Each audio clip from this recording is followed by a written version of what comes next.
Pensamento complexo na empresa e na comunicação. Parte 2. Comunicação empresarial como texto.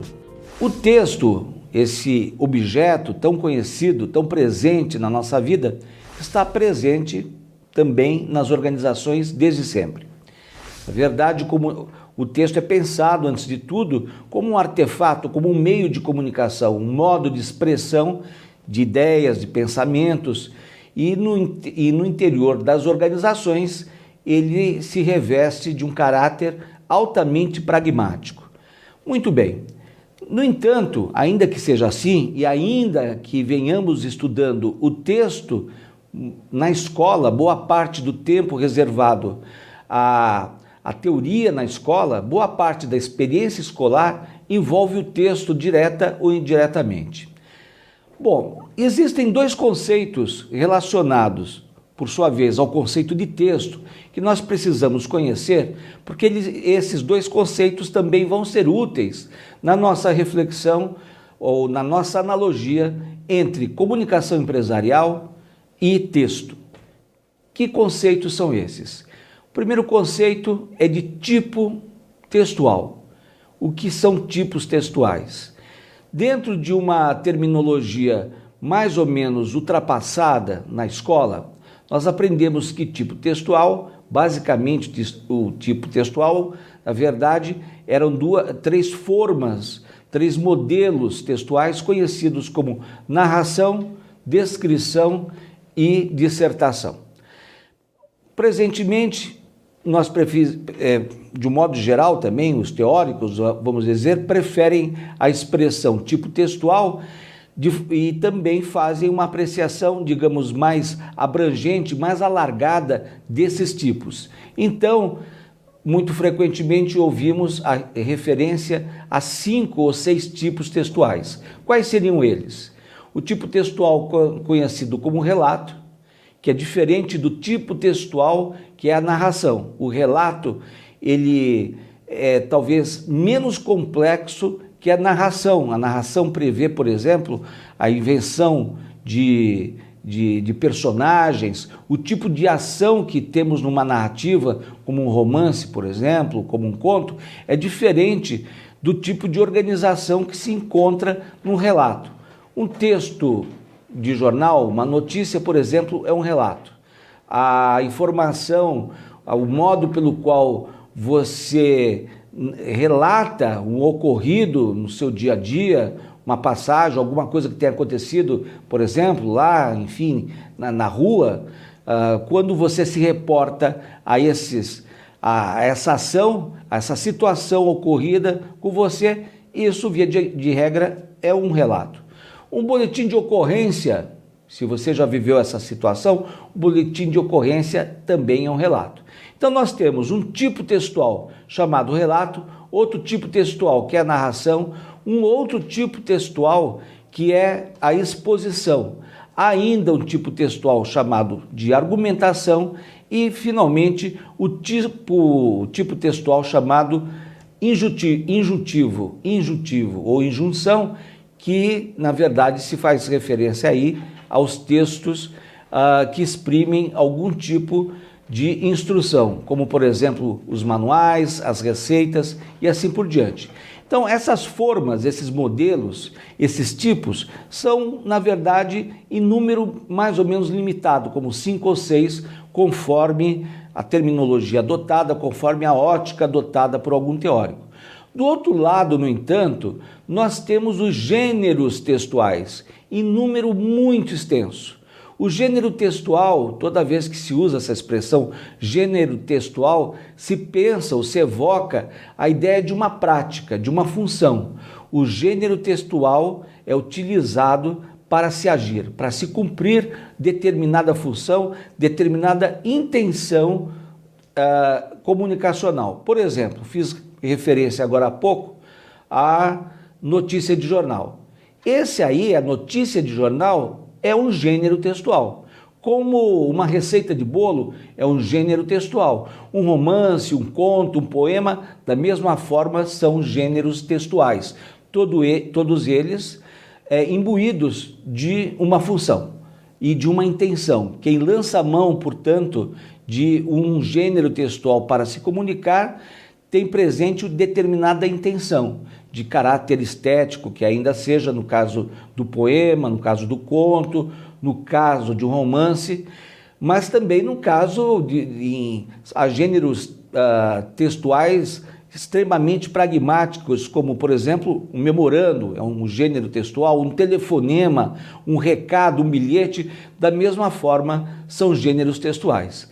Então, vamos dizer que o número de tipos textuais, como disse há pouco, é limitado, enquanto que o número, o volume de gêneros textuais é bastante amplo e talvez até incontável. Com o nascimento das mídias digitais, nós temos o blog. O blog é uma forma também, é um artefato, é uma plataforma, mas o blog, por si só, exige determinada postura diante dessa plataforma e vamos dizer que aquele texto ali, de algum modo, também possa se apresentar como gênero, como também um e-mail e assim por diante. Muito bem, tudo isso para dizer o seguinte, vamos lá. A etimologia da palavra complexo, nós estamos pensando sempre, nunca perdendo de vista o fato que nós estamos fazendo aqui, desenvolvendo uma reflexão a respeito do pensamento complexo, ou desse paradigma. A etimologia da palavra complexo vem do latim, que é complexus, o que é tecido junto. Veja, no entanto, a etimologia da palavra texto, que é tecido, não é? O texto, assim como o tecido, provém dessa palavra, dessa expressão latina que é textum.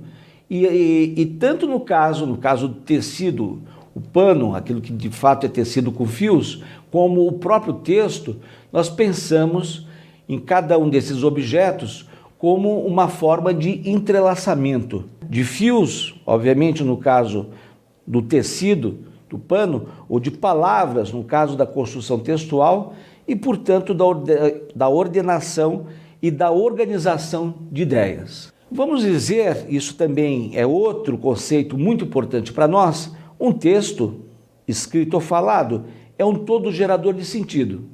E para vários teóricos, esse todo gerador de sentido articula dois mecanismos, um macroestrutural, que é a coerência, e outro microestrutural, que é a coesão. Para não se perder o fio da meada, então vamos dizer o seguinte, nós estamos pensando no texto, na sua, digamos, materialidade, na sua essencialidade, como conceito, pensamos o texto como formas, como tipos textuais, pensamos o texto em seu uso propriamente, numa pragmática do texto, na sua utilização e na sua materialização como gênero. Isso para incorporar, não é? Ou dar mais volume e consistência à nossa reflexão sobre o pensamento complexo, é verdade, mas muito a relação do texto como um objeto complexo e que pode ser usado na analogia com a comunicação empresarial. Mas vale a pena também, outra vez, dizer o seguinte, o texto, na prática diária das organizações, ele comparece a todo momento. Na forma mesmo como texto oral, é possível utilizar essa expressão, como também é óbvio na correspondência interna e externa a essa organização. Vamos lembrar, e você já deve ter percebido, que relatório, memorando, aquelas mídias, o jornal corporativo, os folhetos, todos esses são gêneros textuais presentes na empresa e o comunicador, sobretudo, tem que ter plena consciência, ter pleno domínio da teoria sobre o texto, uma microteoria que seja sobre o texto, mas, sobretudo, ter plena consciência do uso adequado de cada um desses gêneros e a especificidade de cada um desses gêneros. É possível também dizer, desde já, que, aliás, não só possível, é obrigatório, não apenas também dizer, mas é obrigatório que o comunicador saiba fazer a relação entre o gênero textual e o tipo textual. Porque, naturalmente, vários desses gêneros têm todas as marcas de determinado tipo textual.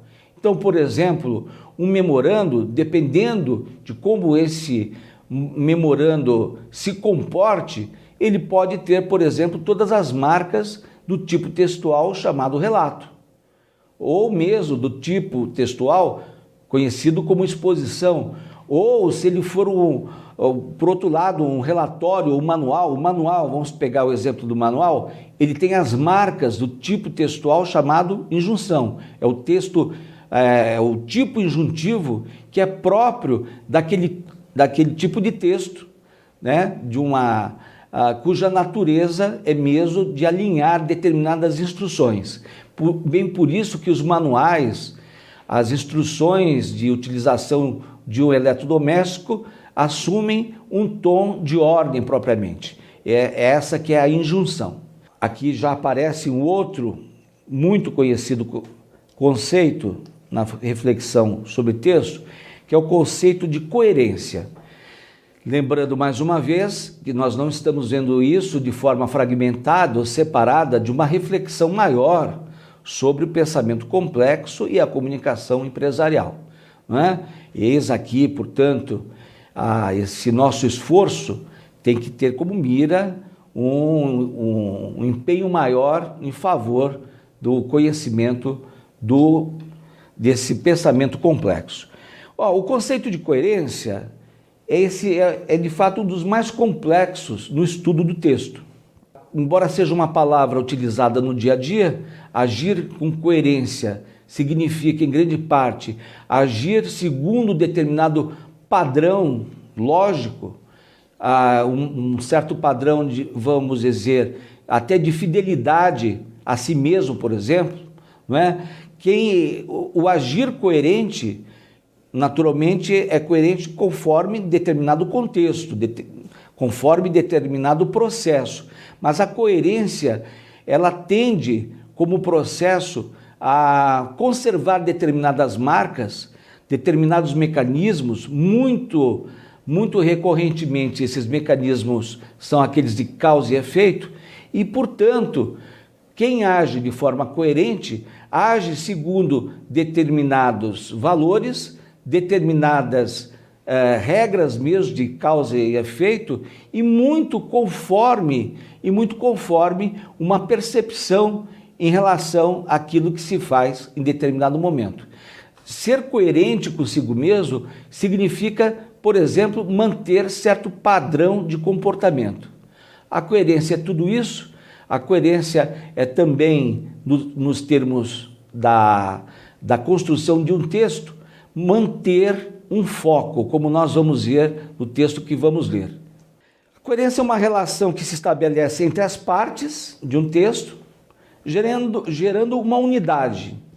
Sempre você deve ter ouvido na escola a necessidade de se ter uma unidade, ou seja, manter-se um foco em relação àquilo que se deseja compartilhar durante o desenvolvimento de um texto. Esse texto aqui possibilita, de imediato, uma reflexão a respeito dessa manutenção da unidade, desse foco, desse começo, meio e fim, dessa sensação de que se está diante de um objeto uno, que mantém uma relação bastante firme entre as partes. Vamos ver o texto. A arte liberta o homem da lógica implacável do cotidiano competitivo, consumista, reificante, em que somos manipulados e massificados, lógica que vai desembocar no vazio existencial. É bem verdade o que dizia o poeta Mário Quintana, que a poesia não é uma fuga da realidade, e sim uma fuga para a realidade. Mas tal verdade precisa ser experimentada de modo criativo ou não será experimentada de modo algum.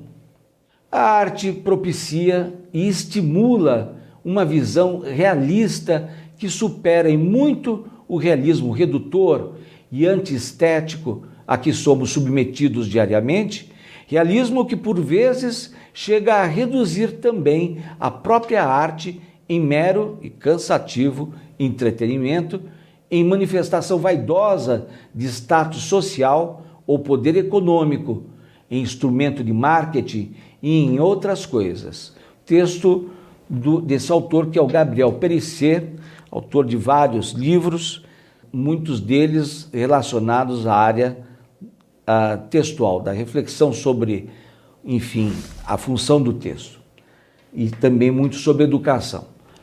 Olha, o que nós podemos dizer de imediato é que essa unidade de sentido, a que chamamos de coerência, nesse texto propriamente, se deve à manutenção desse foco.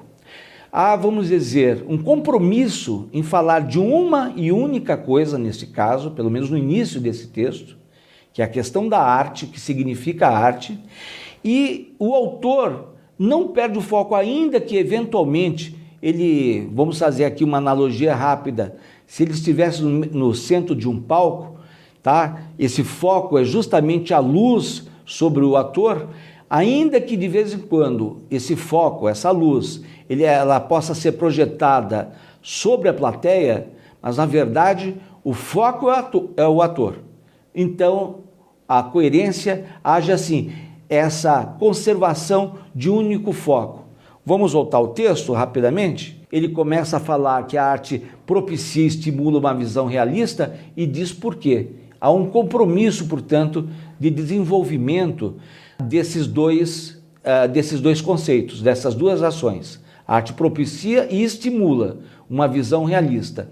E por quê?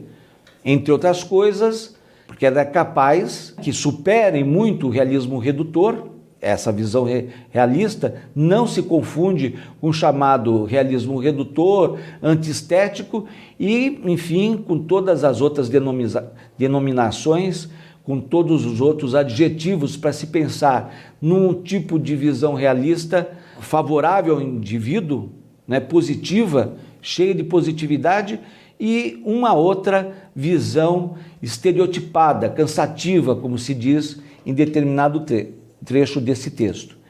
Ora, a coerência como conceito textual geralmente é evocada com outro conceito, que é o conceito de coesão. Quem fala em coesão está pensando em nexo, num tipo de entrelaçamento, não é? A coerência, é verdade, é também um entrelaçamento. Se nós não perdemos o foco em relação àquilo que dizemos, ou pretendemos dizer, se não nos perdemos em tergiversações, não fragmentamos esse texto, não nos esquecemos na passagem de um parágrafo para outro, simplesmente não pegamos ou tomamos nada do que foi desenvolvido até ali e partimos para um outro parágrafo fazendo referência a outros temas. Se isso não ocorre, de um modo geral, nós vamos dizer que esse texto manteve sua coerência interna. Por outro lado, como digo, esse outro conceito evocado nessa reflexão sobre coerência, esse outro conceito é a coesão. Vamos ver. Nós já vimos aqui a questão desse foco, o autor inicia com determinado tema e vai em frente. Vamos ver, no entanto, como que um determinado autor, que não faz necessariamente referência à coesão como mecanismo, nós vamos conhecer esse mecanismo no decorrer da aula, a coesão, esse autor que vamos conhecer agora e cuja teoria nos servirá de pano de fundo para se pensar na comunicação empresarial, no próprio pensamento complexo, esse autor de referência, embora ele não faça referência, por sua vez, à coesão, e sim apenas à coerência, mas, na verdade, um conceito acaba levando o leitor a esse outro conceito muito importante, que é a coesão, o nexo, o modo pelo qual nós retomamos e projetamos no desenvolvimento de determinado texto os sentidos desse mesmo texto. Isso é a coesão e vamos aqui entendendo como isso possa acontecer. Esse autor é o Charol, com suas chamadas meta-regras. Meta-regra aqui significa exatamente de ser uma regra suprema, de caráter macroestrutural, que se aplica a qualquer texto. Existem 4 meta-regras, segundo Charol, na Constituição, para a constituição de um texto, e na verdade ele pensou essas regras para uso dos professores, sobretudo da escola básica na França. Seriam essas meta-regras formas de orientar o professor na correção dos textos dos alunos da escola básica. No entanto, essa teoria não se limitou propriamente a esse fim, ganhou notoriedade mundo afora, e aqui eu trouxe para a nossa aula. Existem várias outras teorias, mas fiquemos com esta para ter uma visão ao mesmo tempo macroestrutural e bastante eficiente a respeito do funcionamento do texto.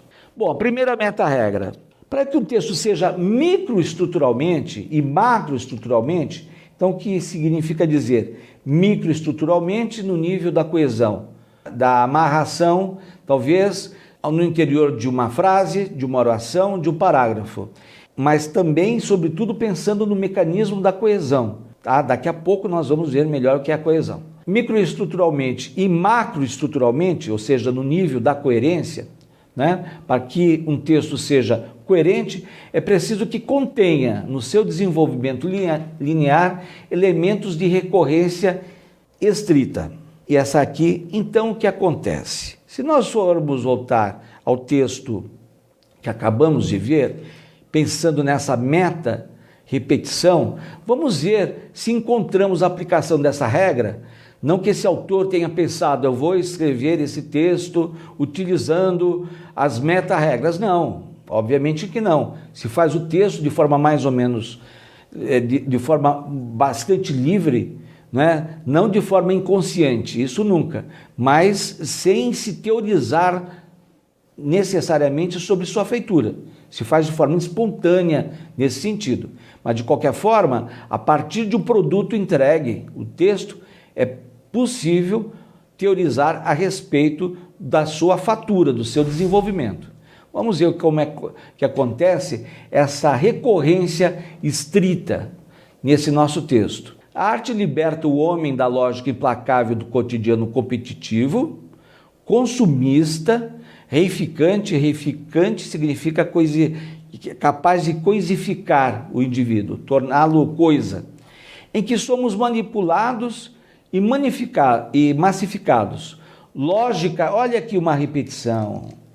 Você tem que sempre fazer isso quando vai escrever, para que o texto ele se projete. Não necessariamente, não do modo como aconteceu aqui, mas eis aqui uma estratégia. A repetição, você retoma o sentido da palavra lógica, reforça o sentido da palavra lógica, repetindo-a, não é? E assim faz com que o texto se projete. É bem verdade o que dizia o poeta Mário Quintana, que a poesia não é uma fuga da realidade, e sim uma fuga para a realidade. Uma oposição, uma coisa, e também irônico, né? Eu não fujo da realidade, mas eu fujo para a realidade, é outro tipo de fuga. É uma fuga bastante diferente do que costumeiramente ocorre, e isso se dá na forma da poesia. Mas tal verdade, que tal verdade? Se nós formos ver, nós temos verdade no início desse parágrafo, é bem verdade, mas tal verdade é o modo de manter essa coerência. Estamos falando do mesmo e preciso objeto, mas eis aqui, tanto na forma da lógica, a palavra lógica, como agora na forma da verdade ou realidade, todos esses elementos que fazem parte dessa gestão chamada de coerência, desse equilíbrio, dessa harmonização entre as ideias, a que damos o nome de coerência, mas essas palavras também, esses marcadores, também, por sua vez, são recursos de coesão, de amarração. Exatamente, porque quando eu repito uma palavra não é apenas a repetição de uma palavra por falta de vocabulário. Pelo contrário, eu estou reforçando o sentido da palavra. Eu fortaleço a minha palavra também pela repetição. Então, ao mesmo tempo, nós estamos vendo diante dos nossos olhos, lendo esse pequeno texto, não é? A construção, a manutenção da coerência, não fujo do tema, como também estamos assistindo ao uso com bastante domínio dos chamados recursos de coesão. Esse recurso de coesão, isso quem for estudar propriamente os mecanismos de coesão, esses recursos podem ser chamados tranquilamente de repetição. Mas tal verdade precisa ser experimentada de um modo criativo ou não será experimentada de modo algum. Perceba que aqui essa repetição é estratégica, não é pura e simplesmente repetir por repetir ou repetir por não ter a palavra melhor, por falta de vocabulário, como disse. Aqui essa repetição tem um caráter estilístico, um caráter, digamos, enfático, mas é também estilístico. É forma e conteúdo mesclados. A arte, se você for ver, a arte propicia e estimula uma visão realista que supera em muito o realismo redutor, a que somos submetidos diariamente, realismo que por vezes chega a reduzir também a própria arte em mero e cansativo entretenimento, etc, etc. Vamos adiante e ver agora uma segunda meta-regra, a chamada meta-regra de progressão. Para que um texto seja microestruturalmente ou macroestruturalmente coerente, é preciso que haja no seu desenvolvimento uma contribuição semântica constantemente renovada. O que significa dizer uma contribuição semântica? Semântica é uma ciência que estuda a geração de sentidos, não é? A produção de sentidos. Aquela expressão utilizada pela teoria da organização, pela comunicação empresarial, que é sense making, que significa produção de sentido, aqui nós estamos diante de um momento que, de forma análoga à produção de sentido na empresa, nós estamos aqui diante dessa necessidade de gerar sentido pela soma, pela contribuição semântica constantemente renovada. O que significa isso? Somar novos elementos, senão não há progressão. Ora, se eu ficar, todo mundo usa, você conhece bem essa expressão, o chover no molhado, o repetir-se, né, sem necessariamente somar algo de novo àquilo que se diz, né, quem comete, digamos, esse erro de gestão do texto ou da fala, comete, na verdade, limita-se a uma situação tal em que não há progressão, não se avança. Vamos ver se nosso texto, esse texto avança, ou seja, soma uma nova célula de sentido, uma nova contribuição de caráter semântico. Na passagem do primeiro para o segundo parágrafo, já se percebe, obviamente, que aqui há um enquadramento sobre a questão da verdade, da arte. Primeiro se tenta conceituar a arte pelo seu caráter libertador do homem, dessa lógica implacável, veja o adjetivo implacável, né? Desse cotidiano competitivo, etc. E no segundo parágrafo, aqui vamos dizer que nós estamos no âmbito de certa generalidade. E para reforçar isso que o autor tem em mente, acabou de expor, esse conceito de que, de fato, a arte liberta o homem, ele vai lá em busca das palavras da autoridade percebida e confirmada desse grande escritor que foi Mário Quintana. É bem verdade o que dizia Mário Quintana, que a poesia não é uma fuga da realidade. Nós, na verdade, nós estávamos falando da arte. Por que ele fala em poesia? Porque é claro que poesia é uma manifestação artística.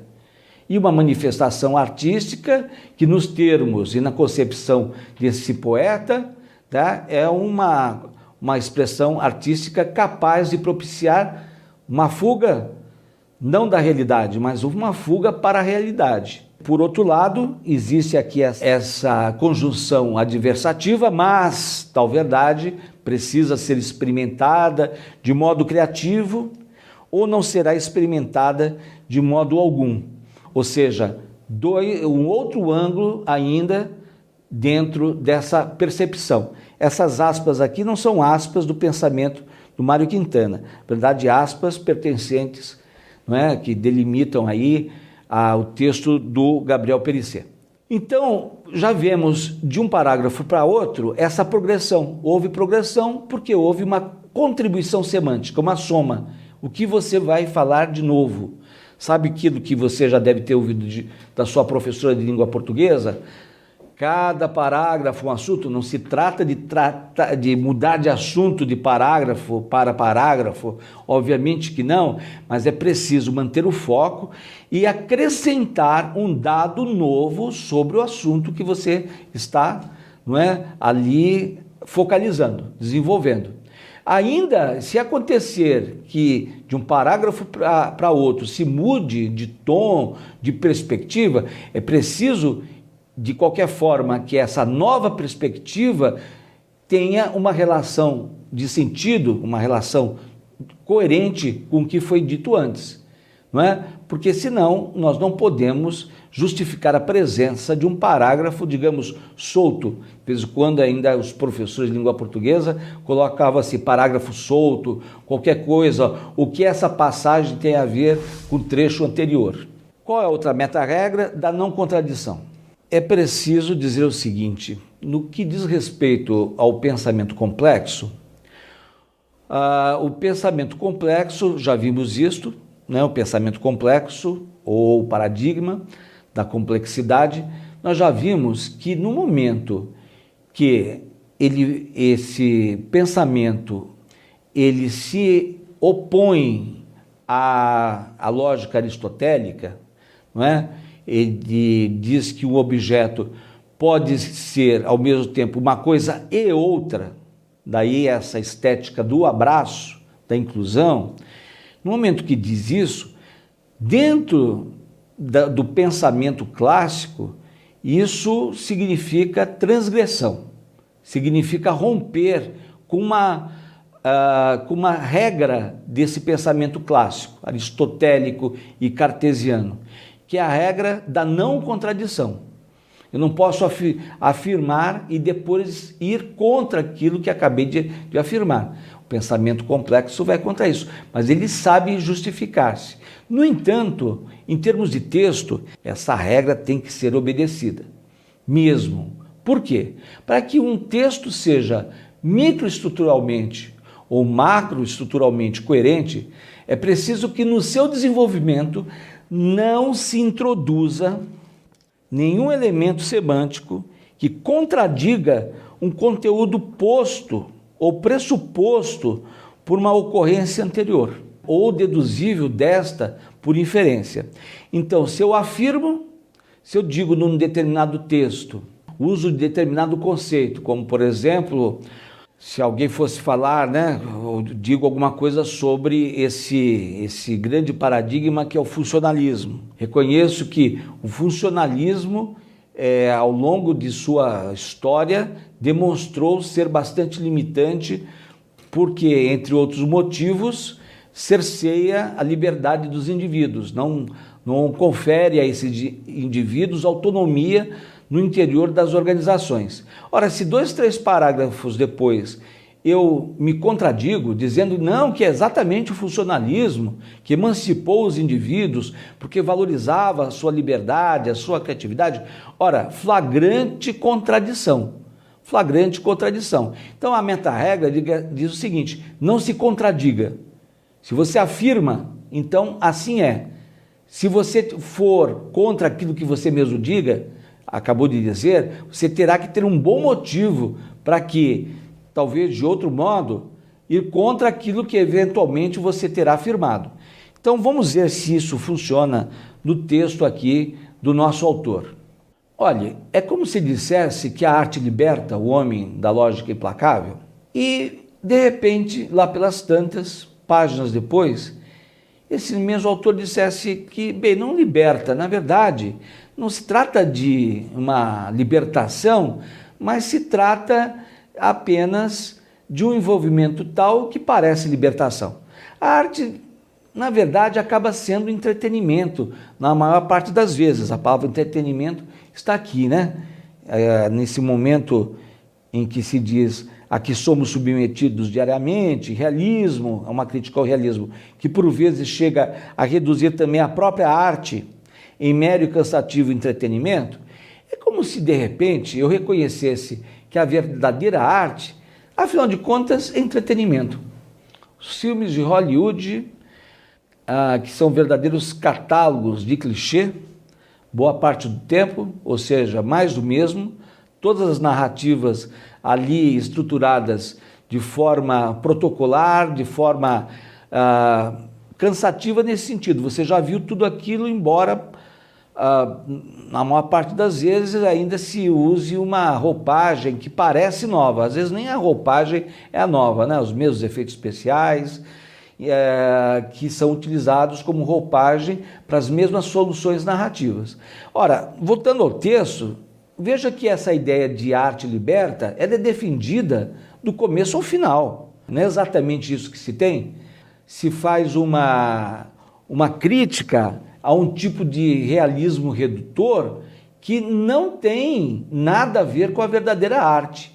Na verdade, esse realismo, pelo contrário, pode prejudicar a própria arte, tornando-a nesse entretenimento, né? Como diria qualquer teórico da escola de Frankfurt, em relação à indústria cultural.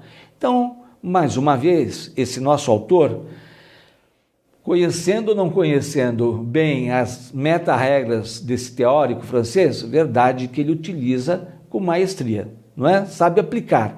Ele, afinal de contas, domina o texto, portanto, como um todo gerador de sentido, é uma produção de sentido.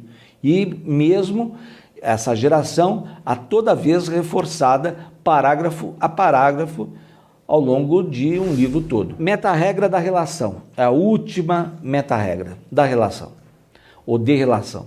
Para que uma sequência ou um texto sejam coerentes, é preciso que os fatos que se denotam no mundo representado do texto estejam diretamente relacionados. Como é que é? Os fatos que se denotam no mundo representado estejam diretamente relacionados? Será que esses fatos que estão presentes, que se denotam, que são percebidos no mundo representado naquele texto, estejam diretamente relacionados no próprio texto? Isso significa, antes de tudo, o seguinte: quem escreve, na verdade, monta uma rede semântica. Ou seja, esse todo gerador de sentido, ele é um todo gerador de sentido, porque ele tem os códigos mesmo de geração desse fenômeno, vamos dizer assim, que alcançam esse resultado, que é o sentido propriamente. O sentido, por sua vez, é resultado de uma série de iniciativas, dentre os quais reforçar a cada momento, em cada passagem, a passagem pode ser um parágrafo, que os elementos ali postos, esses elementos, eles mantêm uma relação tal que que proporciona ao leitor essa possibilidade desse leitor verificar que aqueles elementos pertencem ao mesmo campo de sentidos. Os fatos que se denotam no mundo representado estejam diretamente relacionados. Então, mundo representado e uma relação direta ali no texto. Vamos ver como é que acontece isso. Nós estamos falando do quê? Na verdade, nós estamos falando de arte. Os produtos daquilo que nós chamamos de arte, esses produtos são objetos artísticos, né? São concretos. Do ponto de vista da classificação do substantivo, a arte é um conceito, é abstrato, né? Como conceito. Os produtos artísticos são absolutamente concretos, como um quadro, uma escultura, uma peça de teatro e assim por diante. Ora, na verdade, quando se fala em arte, então, portanto, a este objeto denotado no mundo, é preciso perceber aqui se de fato esse objeto denotado, ele mantém relação com outras palavras que reforçam a ideia mesma de arte no caso. Aquilo, ou seja, eu preciso ter presente esse objeto denotado que está no mundo real e a relação que ele mantém com outras palavras que reforçam essa sua natureza desse objeto denotado real que está lá posto no mundo. Na verdade, na primeira parte, nós temos aqui uma defesa da arte, mas aí nós temos justamente esse verbo aqui, esse verbo liberta, ligado à arte, esse liberta é uma ação que resulta em determinados objetos. Os resultados estão aqui. Liberta do quê? De uma lógica implacável, desse cotidiano competitivo, contrário à arte, consumista, contrário à arte, coisificante, reificante, contrário também ao poder da arte, porque a arte é de fato libertadora, em que somos manipulados e massificados, nada mais diferente do que, mais nada distante da manipulação e da massificação do que a verdadeira arte. Nós não estamos falando de entretenimento, não estamos falando de artefatos da conhecida indústria cultural, nós estamos falando de uma verdadeira expressão artística, não é? Ora, então, portanto, essa experiência denotada no meio do mundo, que é a arte libertadora, no texto, tá? Esse conceito de arte, a arte aqui é reforçada ou se abre, vamos dizer assim, a arte demonstra uma abertura tal do ponto de vista do seu sentido, uma abertura que possibilita ou que inspira esse autor a tê-la como uma ação libertária ou libertadora.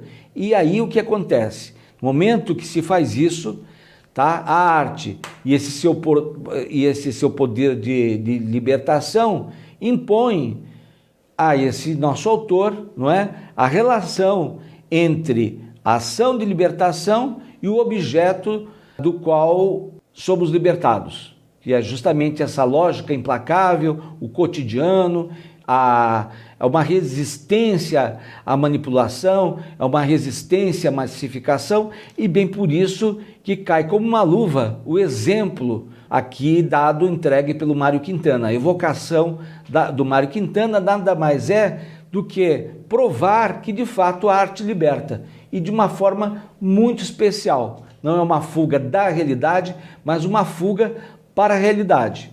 Mas isso é preciso, para alcançar isso, de fato, alcançar tudo isso de modo criativo. Espero que tenha ficado mais ou menos claro para você. Espero. Quem sabe você tenha que retomar aqui o vídeo. Mas, de qualquer modo, o que nós temos aqui? São essas meta-regras que tomei como forma de fazer analogia.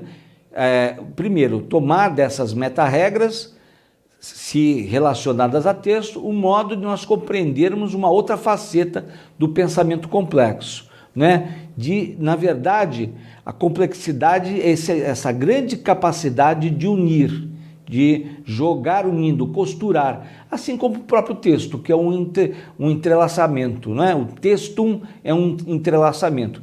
E aqui nós estamos vendo de forma bastante bem orquestrada por esse autor, não é? O entrelaçamento desses muitos fios conforme essas meta-regras. Bom, a contextualização que nos interessa aqui, e é indispensável pensar isso para cumprir aqui a nossa missão, não é? É a contextualização com a empresa e também com o papel da comunicação empresarial. Do ponto de vista da experiência das organizações, as organizações precisam ter, de forma muito presente, uma coerência. Essa coerência, nós podemos pensar, onde está essa coerência? Desde sempre. desde sempre. Onde especificamente? Na construção da sua identidade, não é? A identidade, já sabemos isso, é uma forma de manutenção de determinados padrões. Não é bem por isso que nós, no âmbito do indivíduo, e se o assunto é esse da identidade de alguém, nós vamos dizer que a manutenção, que a conservação de determinados padrões, e um desses padrões é justamente o comportamento, essa ação se chama coerência. Então, faz parte da identidade esse dispositivo da coerência, essa predisposição mesmo e esse compromisso conosco e com as pessoas que nos rodeiam, se manter ali no convívio com elas determinado comportamento. Isso tem a ver com a identidade. Não é que eu deva manter o mesmo padrão com as pessoas apenas para beneficiá-las. Não, na verdade, eu estou me fazendo reconhecer como alguém indivisível. Assim também a organização, que tem ali a sua identidade. Também sua imagem. A imagem, contrariamente, de forma diferente da identidade que permanece, a imagem não é tão histórica, às vezes é muito mais pontual, muito mais factual do que a identidade. Há momentos que inspiramos determinada imagem ou criamos determinada imagem que não será necessariamente o modo como possamos ser vistos em outro momento, justamente porque a imagem é algo mais abstrato e factual, mas não a identidade propriamente. Nós não deixamos de ser quem fomos, pelo menos não num processo curto. As empresas também são assim. Ora, se a empresa está falando de identidade, de imagem e de reputação, nós construímos a reputação como? Entregando valor de forma responsável, agindo de forma responsável, de forma sustentável, com atenção de forma ética, com atenção, demonstrando nosso esforço de forma respeitosa. Ora, tudo isso é uma forma de manter também coerência e coesão. Coesão entre os atos, meus atos, tá certo? Que criam um entrelaçamento tal, responsável pela manutenção de determinado padrão. Então, vamos pensar a coesão e a coerência servindo também para nos guiar nessa reflexão sobre a identidade, a imagem e a reputação. Ora, esses três itens são itens extremamente recorrentes, como os próprios recursos de coesão. Será que nós podemos voltar mais uma vez ao texto e buscar o que sejam esses recursos de coesão? Nós já vimos o recurso de coesão chamado repetição, como também o nome da regra, né? Ou seja, retomamos e fazemos um texto avançar a partir da repetição de determinadas palavras em lugares específicos. É o caso aqui da palavra lógica, que é repetida. Nós temos aqui a palavra realidade também repetida, experimentada. Será que isso acontece de outra forma? Existem outros recursos de coesão? Vamos ver aqui. A arte propicia e estimula uma visão realista que supera em muito o realismo redutor e aristotélico a que somos submetidos diariamente, realismo que por vezes chega a reduzir também a própria arte em mero e cansativo entretenimento, em manifestação vaidosa de status ou poder econômico, em instrumento de marketing e outras coisas. Na verdade, existe aqui, entre outros, um recurso de coesão que é a elipse. O que é elipse? Aquilo que fica subtendido, Onde é que está acontecendo essa elipse? Exatamente nessa passagem aqui, veja só. O realismo, que por vezes chega a reduzir também a própria arte, em mero e cansativo entretenimento, aí fica subentendido que esse realismo reduz a arte à manifestação vaidosa. É como se nós tivemos, e de fato temos na memória, a ação do realismo em reduzir a entretenimento, a arte a entretenimento, reduzir a arte em manifestação vaidosa de status social e também reduzir o poder econômico e ainda reduzir a arte a instrumento de marketing e outras coisas. Então, portanto, é a partir dessa célula aqui, dessa passagem, que por vezes chega a reduzir, é a partir disso que nós podemos alimentar as outras partes, por assim dizer, fazer progredir o texto, mas mantendo na memória exatamente essa ideia de redução.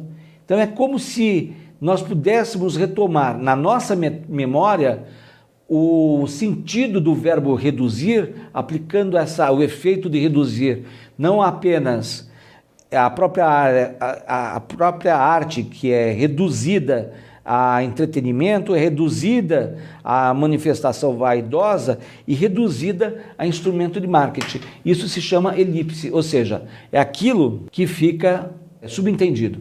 Em língua portuguesa, nós não necessariamente utilizamos um pronome, não temos que repetir o pronome, podemos deixar um pronome oculto, tá?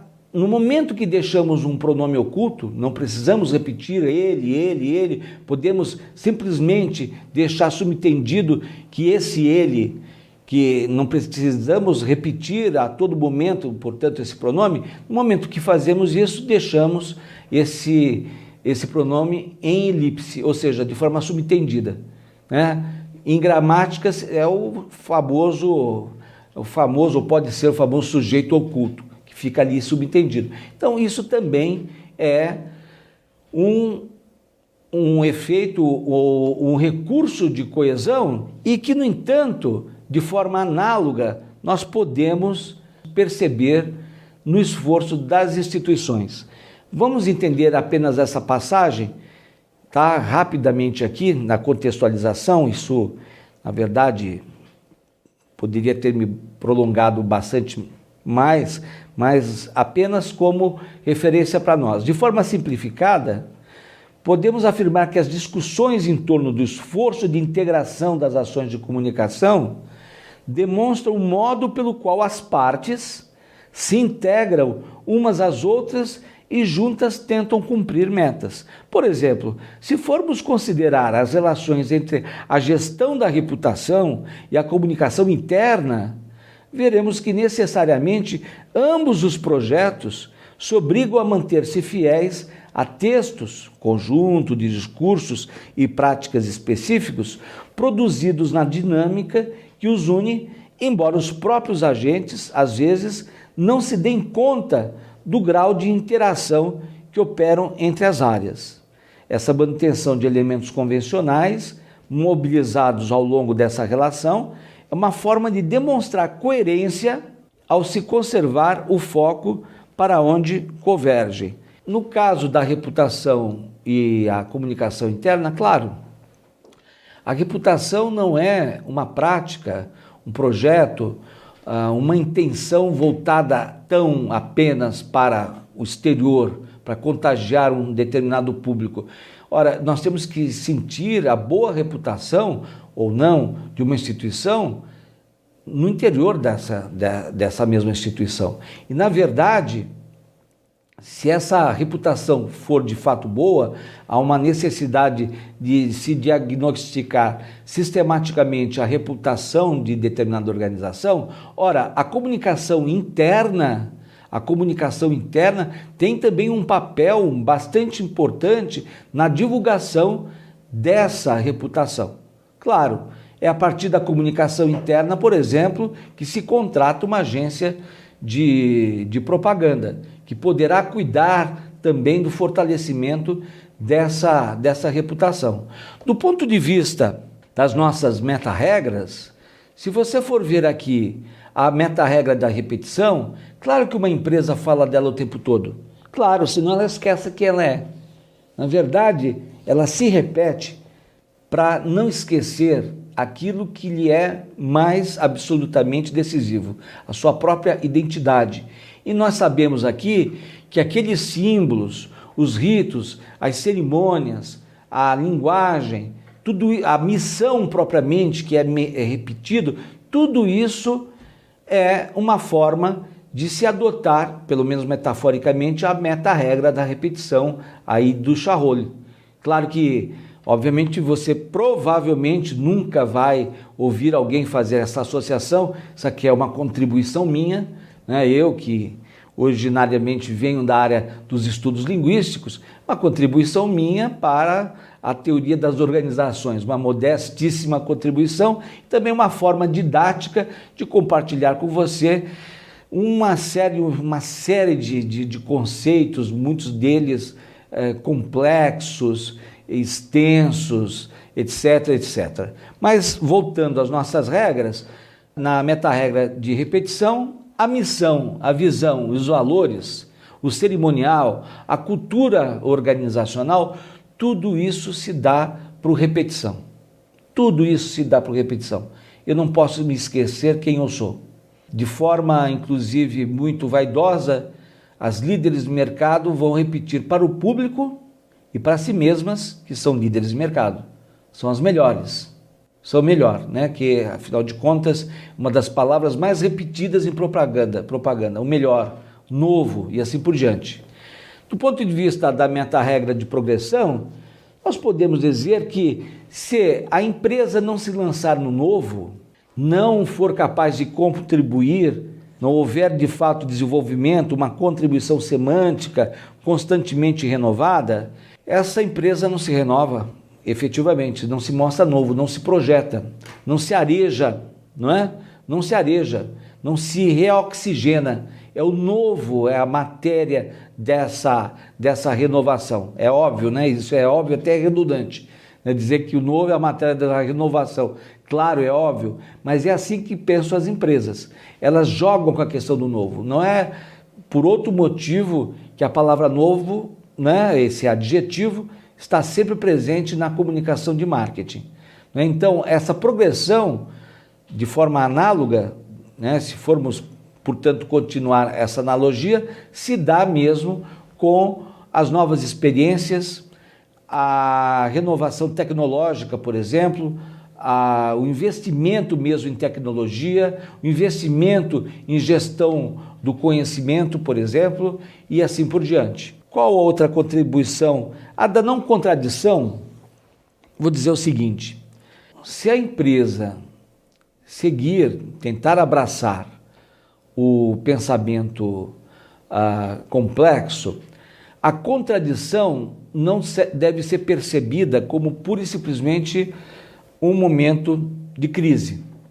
Aliás, a crise é assimilada, é compreendida ou vivida a crise nas empresas que se projetam em direção a esse paradigma. A crise é um momento também de solução, um momento também de nascimento, né, ou de renascimento. O novo está ali em semente, o momento da crise.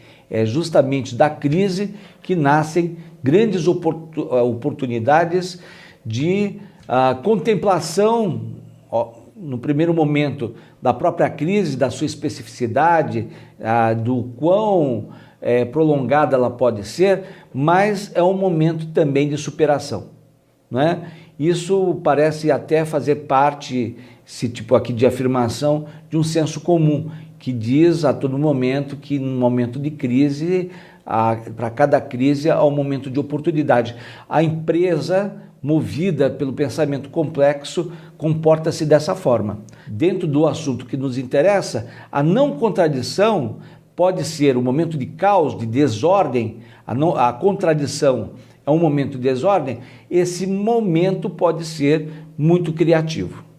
Olha, do ponto de vista da relação, é claro que a empresa cria um repertório tal, como eu tenho dito, ela vai falar dela ao mesmo tempo, o tempo todo. Na verdade, os objetos que são próprios da experiência de organização, a todo momento esses objetos, quer seja na forma da comunicação de marketing, da comunicação interna, quer seja na forma dessa comunicação institucional, na forma da responsabilidade social, a todo momento a empresa ela tece um todo significativo. Ela observa em cada um desses momentos, em cada um desses processos, em cada um desses itens, uma espécie de espelho. Ou seja, ela se refere a ela mesma e ela se relaciona com objetos, digamos, com experiências, com processos, que a todo momento retomam a própria imagem dela. Então a empresa fala dela o tempo todo e faz parte desse processo, obviamente, conhecer o outro. E no caso de uma empresa, conhecer o outro é também, até certo ponto, conhecer-se a si mesmo. Meus amigos, é isso que tinha a compartilhar com vocês. Espero que parte de tudo isso possa ser contextualizado no seu dia a dia, no dia a dia da empresa em que você trabalha. E espero bem isso, que você tenha bons estudos. Muito obrigado.